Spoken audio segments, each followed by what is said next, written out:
नमस्कार दोस्तों, मैं हूं श्यामवीर सिंह और आप देख रहे हैं हमारा चैनल जैसलमेर की गलियां।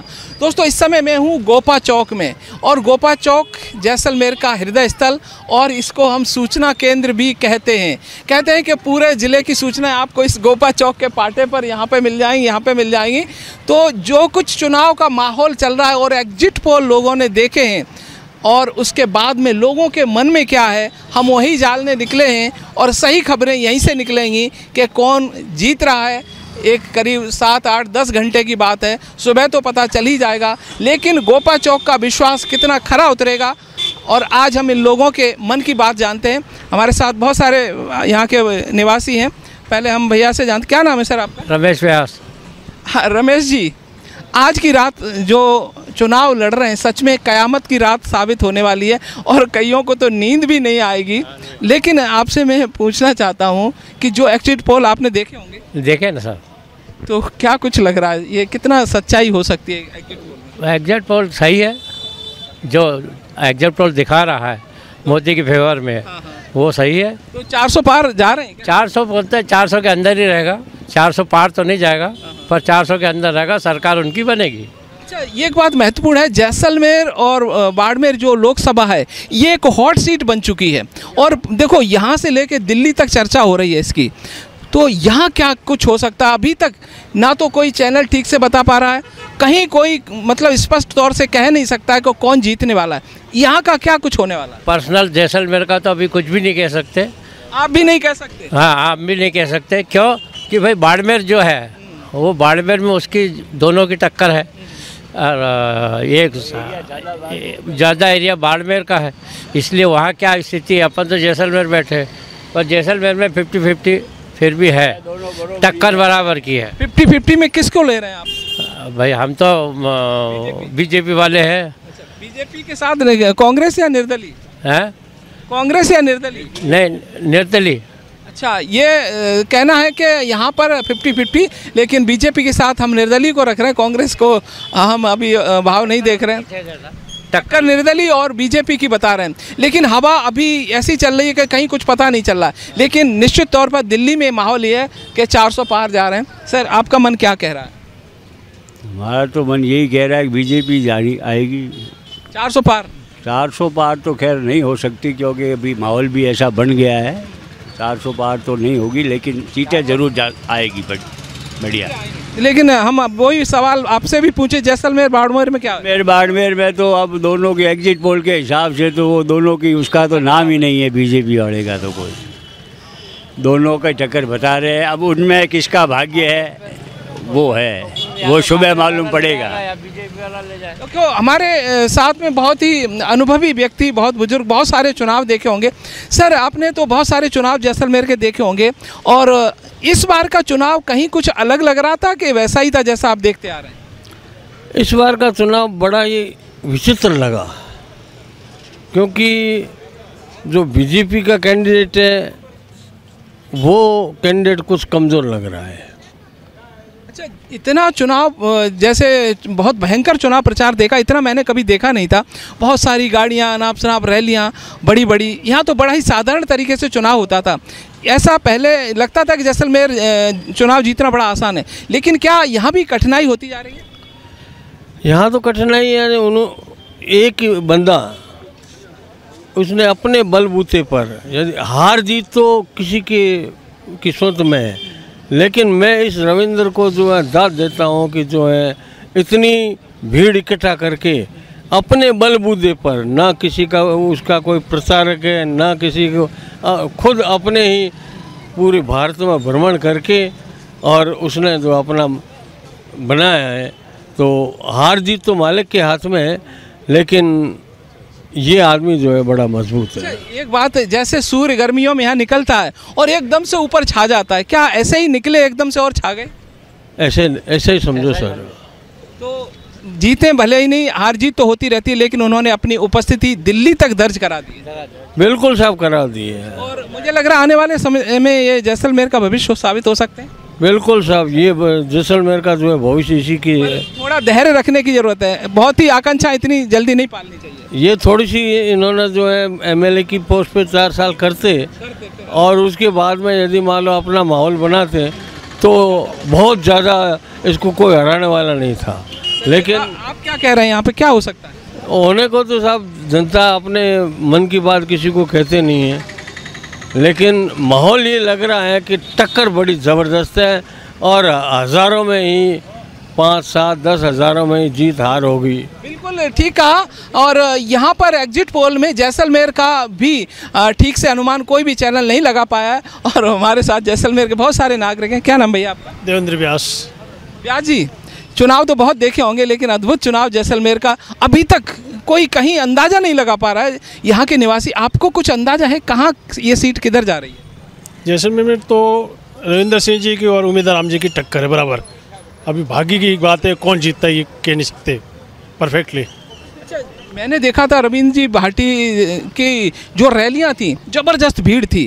क्या उस भीड़ को वोट में वो बदल पाएंगे, ये उम्मीद है उनको? बिल्कुल बिल्कुल, क्यों नहीं। सच्चे दिल से लोगों ने मेहनत की है, इसमें कोई दोहराई की बात नहीं है। तो ये देखिए, अभी कुछ घंटे बचे हैं और लोगों के मन में ये है अभी उत्सुकता कि क्या कुछ होगा, क्या कुछ हो सकता है। होने को कुछ नहीं, जीत हार का फैसला है। अब देखो, इन दोनों में से कोई भी एक आएगा, ये निश्चित तौर पर है। क्या नाम भैया आपका? मेरा नाम गोविंद व्यास है। देखिए, लोग कह रहे हैं कि अभी थोड़े घंटे और रुक जाओ, सुबह तक तो पता चल ही जाएगा, लेकिन उत्सुकता है, राजनीति है और हमारे हिंदुस्तान के लोग बहुत एक एक पल की खबर चाहते हैं। वही दिखाना चाह रहा हूँ कि अभी क्या माहौल है और कल सुबह माहौल शायद अलग होगा। यहाँ बहुत सारा जश्न होगा, चाहे कोई भी पार्टी मना रही होगा। किसका जश्न हो सकता है? ये बीजेपी का होगा। बीजेपी का जश्न होगा। और आपको पूरी उम्मीद है? मेरी उम्मीद है बीजेपी जीतेगी। अच्छा, जो अभी तक कोई भी एग्जिट पोल यहाँ पर नहीं बता पा, आप किस आधार पे कह रहे हैं कि आपको कैसे विश्वास है, कहाँ से आ रहा है? ये अपना अनमोल बता रहे हैं, 400 बता रहे हैं बीजेपी के। मेरे अंदाज है 350, 370 या 350 के आसपास आ जाएगी बीजेपी। चलिए, 300 पार भी हो जाएंगे तो पहले वाली स्थिति रहेगी। लेकिन शरद जी मेरे सामने फोटोग्राफी कर रहे हैं, मुस्कुरा रहे हैं कि देखिए सुबह तक इंतज़ार नहीं हो रहा है और शायद पब्लिक जानना चाह रही है। और सच में आज किसी को अंदाज़ा नहीं है, तो हम ऐसे ही लोगों की राय जानने के लिए निकले हैं। हम चलते हैं बाज़ार के अंदर और जो स्थानीय लोग हैं, अब वोट तो उन्होंने दे दिया, इससे कोई फ़र्क तो पड़ने वाला नहीं है, तो ज़रूर हम जानेंगे लोगों की राय। और कल सुबह होने से पहले ही हम काफ़ी कुछ लोगों के माध्यम से आपको बताने का प्रयास करते हैं। और हाँ, हमारे साथ हैं जो जैसलमेर की एक शख्सियत, जो कि यहाँ बहुत बड़े हमारे कला और संस्कृति के रक्षक भी हैं और इनका एक यहाँ पर म्यूजियम है। लक्ष्मी नारायण जी खत्री, हम आपका स्वागत करते हैं अपने चैनल के माध्यम से। और हम देखिए, चुनाव का माहौल है और लोग जानना चाह रहे हैं क्या कुछ हो सकता है। आप एक सांस्कृतिक धरोहर को संभाल रहे हैं, कितना ज़रूरी है कौन सी पार्टी आए जो हमारे संस्कृति का संरक्षण कर सकती है? देखो, ये कौन सी पार्टी आनी चाहिए या कौन सी पार्टी नहीं आनी चाहिए, ये आम जनता का मुद्दा है, आम जनता का है। जहाँ तक मेरा प्रश्न है, भाजपा जो पार्टी है वो राष्ट्रीय सांस्कृतिक धरोहर को संभालने, राष्ट्रीय इतिहास, कला, संस्कृति को संभालने में भाजपा आगे रही हमेशा। तो भाजपा आए तो अच्छा है, भाजपा आएगी तो विश्व में भारत की संस्कृति का प्रचार प्रसार होगा और बढ़ावा मिलेगा संस्कृति को। चलिए, केंद्र में तो कोई डाउट नहीं है। हम जैसलमेर की बात करते हैं। जैसलमेर में क्या माहौल है, क्या कुछ लग रहा है? सुबह की बात है, 10-12 घंटे हैं, क्या लग रहा है, क्या कुछ होगा कल? कुछ कहा नहीं जा सकता कि कौन जीतेगा या कौन हारेगा। ये एक बहुत ही ज़बरदस्त विचारणीय मुद्दा है और तो ये कल मतपेटियाँ खुलेगी तभी पता चलेगा कि कौन जीतेगा या कौन हारेगा। बिल्कुल ठीक कहा। यहाँ जैसलमेर में सच में कोई भी बताने को तैयार नहीं है, किसी के मन में ये स्पष्टता नहीं है कौन जीतेगा। और ये इतना कसमकस भरा चुनाव मैंने जैसलमेर का कभी नहीं देखा है और पहले ही पता चल जाता था कौन माहौल है, किसका माहौल है। लेकिन इस बार आगे चलते हैं बाज़ार के अंदर और लोगों का हम उनके मन की बात जानने का प्रयास करेंगे और देखेंगे कि क्या कुछ हो रहा है जैसलमेर में। चलिए चलते हैं बाज़ार के अंदर।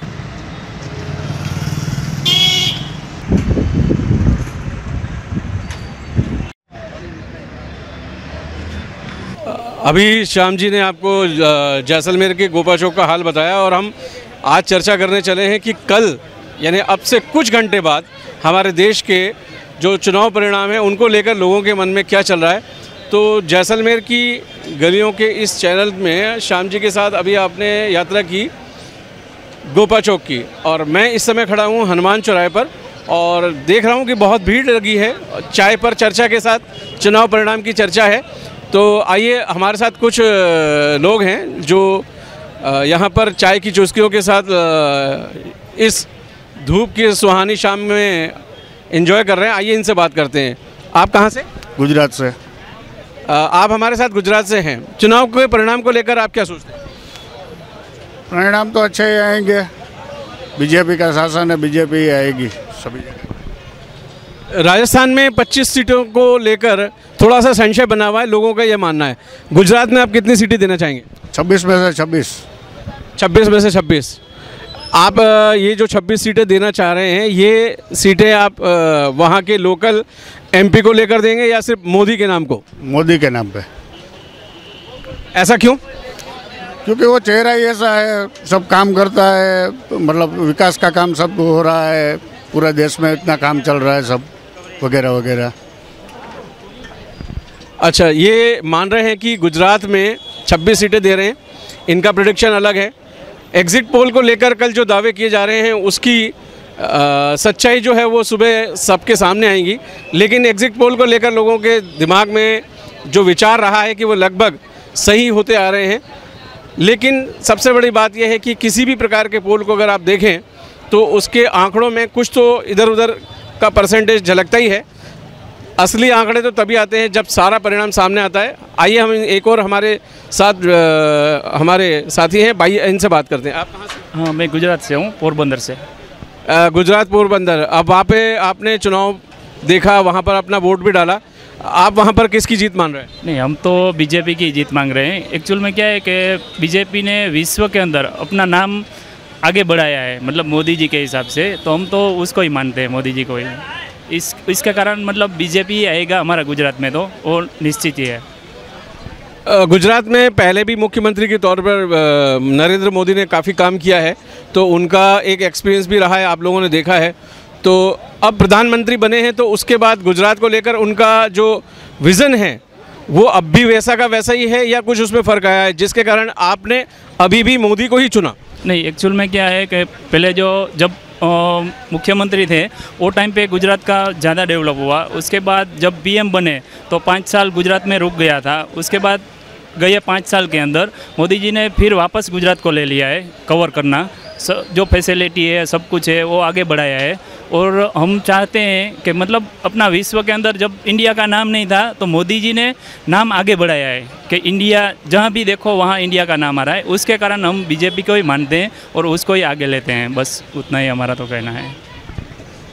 लोगों के विचार जानकर ये बात सामने साफ और स्पष्ट रूप से नज़र आती है कि मोदी है तो मुमकिन है, और एग्जिट पोल तो अब अलग हो गए, लेकिन सरकार जो बनने जाएगी वो मोदी की ही बनेगी। ये बात अलग है कि अब की बार 400 पार या 400 के अंदर, ये तो कल सुबह सबके सामने नज़र आएगा, लेकिन लोगों का ये दृढ़ विश्वास उनकी कार्यशैली, उनकी विज़न और उनकी नेतृत्व को लेकर बिल्कुल साफ और स्पष्ट नज़र आता है।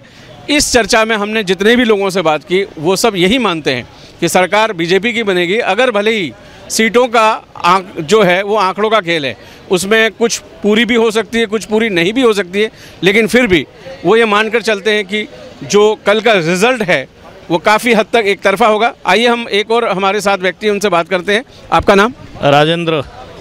राजेंद्र जी, आप कहाँ से? मैं जैसलमेर से ही हूँ। जैसलमेर में पिछले कई लंबे समय से ये चुनाव ऐसा है कि जो काफ़ी हद तक कठिन नज़र आ रहा है। अमूमन तो हमने देखा है कि 2 पार्टियां होती हैं, उनमें से एक के पक्ष में लोग हो जाते हैं और चुनाव जो है एक तरफा हो जाता है। इस बार त्रिकोणीय मुकाबला देख रहे हैं, उसका क्या कारण है? देखिए, क्या है कि बहुत सारे परिवर्तन आए हैं।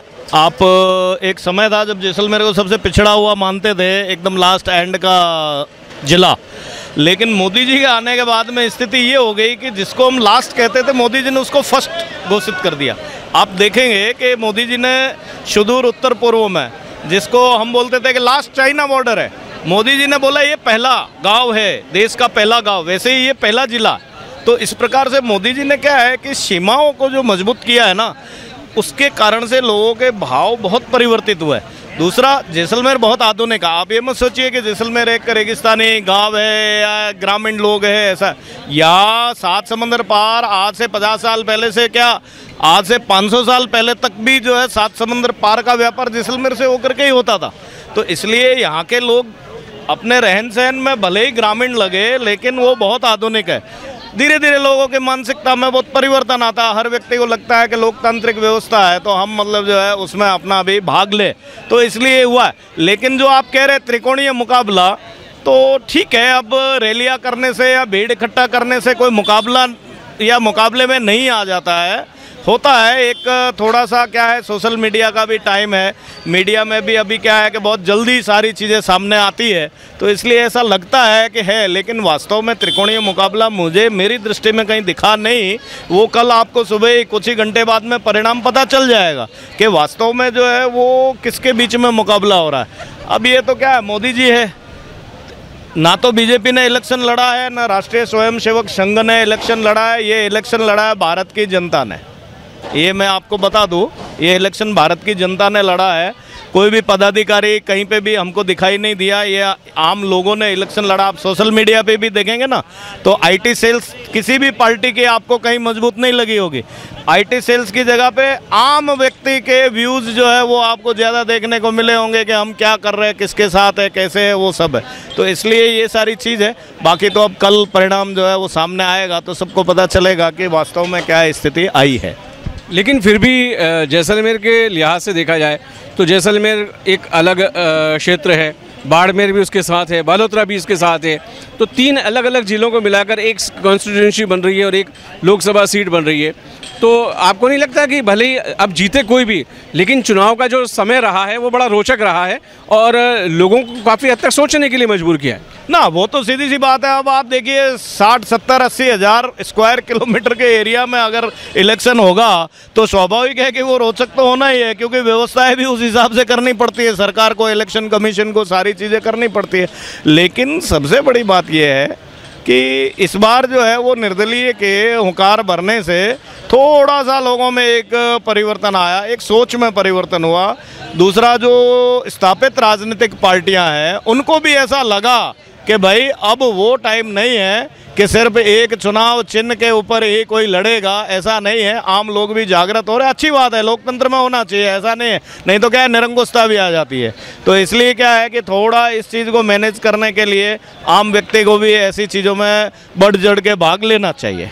जीते भले ही कोई भी, लेकिन एक दृष्टिकोण जो सामने आता है यूथ का, और हमारे यहाँ अभी भी देखने में आता है कि जो चुनाव लड़ते हैं वो काफ़ी हद तक मजे हुए, परिपक्व, उम्रदराज लोग होते हैं। तो यूथ के आने से आपको क्या लगता है कि क्या राजनीति में एक नई शुरुआत नहीं है? नहीं, होना चाहिए। देखिए क्या है कि स्वामी विवेकानंद ने भी कहा था कि युवाओं, ये देश तुम्हारा है, इस देश को तुम ही आगे लेके जा सकते हो। मोदी जी भी आए तो उन्होंने भी यही नारा दिया कि ये युवाओं का देश है, ठीक है, तो युवा ही इसको आगे लेकर के आएंगे। अब 55 साल की उम्र के युवा के ऊपर हम बात करें तो वो कोई मतलब नहीं है। युवा मतलब जो है वो 18-20 साल की उम्र से लेकर के 35 वर्ष की आयु तक के जो है वो युवा है। इस बार हमारे यहाँ पे भी जो है एक युवा आया 26 साल का, उसने एमएलए इलेक्शन भी लड़ा और जीता, ठीक है, और इस बार उसने लोकसभा के इलेक्शन में भी हुंकार भरी। निश्चित तौर पे युवाओं को आगे आना चाहिए, क्योंकि देखिए क्या होता है, व्यवस्थाओं में जो आमूलचूल परिवर्तन होता है उसमें युवाओं की सबसे बड़ी भागीदारी होती है, क्योंकि युवाओं को पता होता है कि हमारा भविष्य आगे पड़ा, हमको क्या करना है, क्या चाहिए। तो उसके लिए युवा अगर बाहर नहीं निकलेगा तो उनको उसकी उपलब्धि नहीं होगी। तो ये अच्छा संकेत है, होना चाहिए। मैं तो कहता हूँ हर पार्टी को युवाओं पर फोकस करना चाहिए। चलते चलते अंतिम सवाल, परिणाम, एग्जिट पोल सब कुछ आपके सामने है, आपका अपना एग्जिट पोल क्या कहता है? देखिए ये तो अब कल बताएंगे हम आपको, क्योंकि हम पहले ही आज से 1 महीना पहले ही एक चर्चा पे हम बात कर चुके हैं और हमने हमारा एग्जिट पोल 1 महीना पहले ही दे दिया था जिस दिन यहाँ पोलिंग हो रही थी, ठीक है। तो उस पर तो मैं आज कोई बात करूँगा नहीं, क्योंकि अभी कह दूँगा तो लोगों को लगेगा ये बहुत बड़बोला आदमी है। तो इसलिए मैं ये चीज़ पे कल जो है वो अपने विचार आपके सामने रखूँगा, और उस पर अगर कोई खुली चर्चा करनी चाहे तो उसके लिए भी उनका वेलकम है। उनको भी आप आगे ला सकते हैं, सामने ला सकते हैं, उनसे कनेक्ट कर सकते हैं और हम उस चर्चा पे करेंगे, क्योंकि जो हमने प्रेडिक्शन उस वक्त निकाला है वो प्रेडिक्शन कल हमारा जो है वो कितने % तक सही निकलेगा वो आपको कल पता चल जाएगा। ये आप बात जैसलमेर को लेकर कर रहे हैं या फिर पूरे? नहीं, पूरे हिंदुस्तान को लेकर के हमने जो प्रेडिक्शन निकाला, जैसलमेर का भी दिया हमने और पूरे हिंदुस्तान का भी दिया। तो उसके लिए हम कल, क्योंकि जो हम पहले कह चुके हैं उसको बार बार दोहराने से कोई मतलब नहीं है, वो कल जो है सार्थक होगा। बहुत सारे एग्जिट पोल के जो रिपोर्ट्स कल आई लोगों ने देखी, लेकिन कुछ लोग ऐसे भी हैं जिनके भी अपने खुद के एग्जिट पोल हैं और जिसकी घोषणा उन्होंने काफ़ी समय पहले कर दी है। हिंदुस्तान में ये सबसे बड़ी लोकतंत्र की जीत है कि चुनाव और चुनाव के बाद लोग बहुत मज़े में और परिपक्व तरीके से किस तरह से चुनावों का विश्लेषण कर आंकड़ों का जो एनालिसिस करते हैं वो अपने आप में काबिल तारीफ़ है। सीटें कितनी भी आए, सरकार किसी की बने, हमारे इस चुनाव का मुख्य उद्देश्य है लोकतंत्र मजबूत हो, जनता की भागीदारी हो और एक अच्छा व्यक्ति जो हर दृष्टिकोण से पूरे देश का, लोगों का और समाज का प्रतिनिधित्व करे और दुनिया में देश को आगे बढ़ाए। तो आज की इस एग्जिट पोल की इस यात्रा में मैं शरद शर्मा और अपने साथी श्यामवीर के साथ आपको करता हूं नमस्कार। मिलेंगे कल आपसे वापस चुनाव के परिणाम के बाद और देखते हैं इस कार्यक्रम को, देखते रहिए जैसलमेर की गलियों के साथ।